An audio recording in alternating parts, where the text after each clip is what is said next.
జ్యోతి అంటేనే ఇది వేదానికి సంబంధించినటువంటి ఒక భాగం.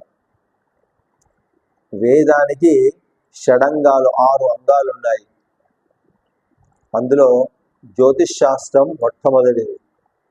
జ్యోతిషము, వ్యాకరణము, నిరుక్తము, తర్కము, వైదుష్యము అని మొదలైనటువంటి 6 అంగాలు ఉన్నాయి వేదానికి. 6 అంగాలలో ప్రధానమైనటువంటి అంగం జ్యోతిషం. అంటే వేదంలో ఇది ఒక భాగము అని తెలియజేస్తుంది శాస్త్రం. ఇక ఖగోళంలో మనం చూస్తున్నటువంటి భూమి అని, సూర్యుడు అని, చంద్రుడు అని, ఇంకా ఈ భూమి చుట్టూ లేదా సూర్యుని చుట్టూ ఉపగ్రహాలు, గ్రహాలు సంచరిస్తూ ఉన్నాయి అని, ఈ ఒక రకమైనటువంటి